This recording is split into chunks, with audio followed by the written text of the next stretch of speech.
Getting to know you, getting to know all about you. Oh,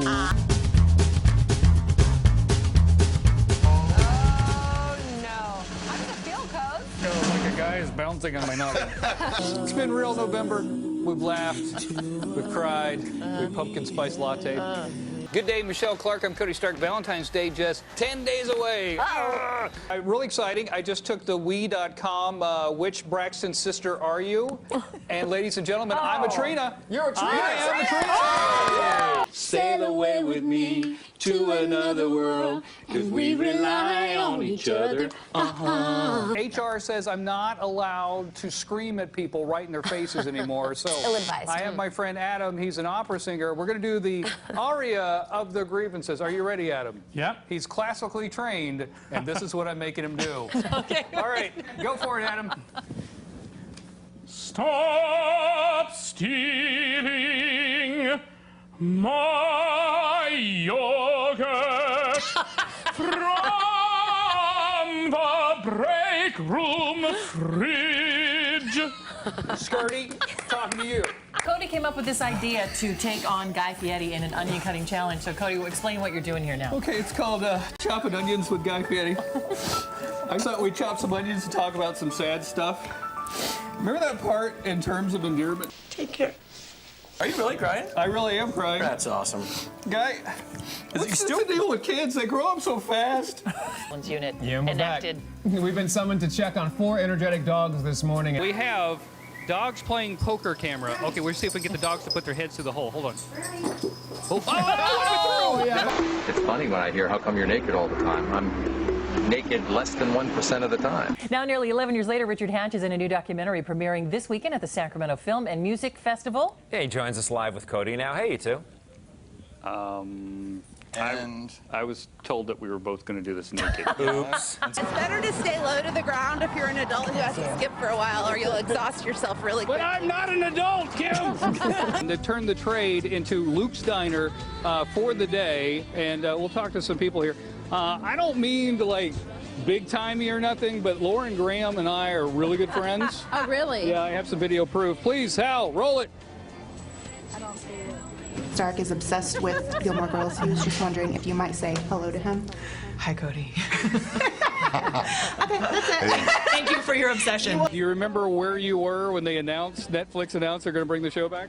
I think I was just in bed binging Gilmore Girls as usual. Yeah, it was one of the happier days of my life, and I've had 2 children. Everybody prepare yourselves. You prepared? I'm prepared. Everybody ready? Yeah. Left, right, everybody good? You sure?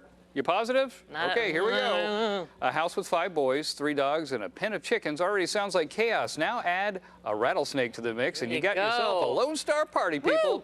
It's not a surprise to find a snake in a cellar or underneath the house, but it is surprising to find one in the toilet. Yay! Yep, 4-year-old Isaac found a snake in the bowl, people, and apparently tried to flush it, but that didn't go as planned. The family worked together to eliminate the snake, but it got them wondering, are there more lurking nearby? There likely could be a den of snakes in there, and they didn't want to risk it. So that's when I felt moved to find a local snake removal company. He pulled 10 out from under the house, 13 from the cellar. Why does he speak like he's in the movie Raising Arizona? And that's when I decided to call a venom expert. Rattlesnakes tend to look for warm places, like your home, to hibernate during colder months. So if you find one, there's likely a den full of them nearby. Nice. Excellent. And you have a lovely morning. And don't forget to stop by the restroom before you leave the house. Don't think about toilet snakes. Don't think about it. Don't do it. Do not think about it. Oh, you're thinking about it. Still to come on Good Day, don't put away your snow pants just yet. There are sled dogs, and then there's Roxy, a dog that likes to go sledding. Roxy goes full in, not afraid. She loves it. She begs to go sledding every day. That would be the opposite of my dog. Roxy's owners say if her popularity continues to grow, she may have a national TV show in her future. Isn't she cute? Oh, she's beautiful. The 3 of us have been working in television forever. Not even a sniff for me in a national TV show, but a dog gets on a sled. And she's going to have her own show. That's crazy. All right, still to come on Good Day, a high school football player gets national attention for a unique trait. Okay, thank you very much, Canby, and try to stay a little bit dry out there today. Well, as the storm hit the Sacramento region, the Office of Emergency Services is keeping a close eye on the Cosumnes River. Today's weather is supposed to boost it above flood stage. Day off for everybody, and they go to the Red Sox game, and then the race is there, and they cheer everybody on to the end. It's just really a fantastic day in Boston. Just awful, awful things that happened yesterday. Still continuing. They have cordoned off pretty much the entire length of the marathon, so more than 26 miles, because they want to obviously go back and double check and see if they can find anything that will help lead them the to very some end answers. of the race there is one of the most photographed places on Earth. When it ends right there, so they're going to have a mosaic of photographic evidence to kind of, you know, try to find out who did this, and maybe we'll understand why. I don't know.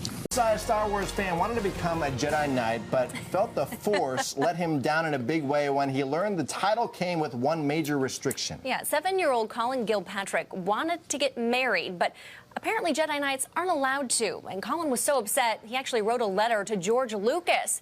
And as Good Day's Cody Stark shows us, the response he got did not disappoint. I saw that Jedi can't get married in a Star Wars book. I think it was in I Want to Be a Jedi, that book. So he wrote a letter to George Lucas, as one does. Here is that letter. Dear George Lucas, I don't like that a Jedi cannot get married. I want to get married without becoming a Sith. Please change the rule. And surprisingly enough, a few weeks later, they received a reply in the mail. Who's this package from? George Lucas? Yes, it is. Okay, what do you think is in it? I don't know, but we'll see. Inside was some Star Wars comic books and a picture of George Lucas, and this response to his question. Hello, Colin. Thank you so much for writing to us with your question. It sounds like the Force is strong with you. Excuse me, allergies messing with my voice. Here's his mom with the rest of the letter. And you are showing great wisdom by asking your question. To be a Jedi is to truly know the value of friendship, of compassion, and loyalty. And these values are important in a marriage. Oh my God. I can get married? No way! Not to rush things, but he is already planning his future Jedi wedding. If I ever get married, my mom's going to read it like at my wedding. Yeah, I'll read the letter. Thank you, George Lucas. Is that precious or what? In Cody's impression of Darth Vader, not bad. Only Cody could fit in an asthma inhaler into a Star Wars script.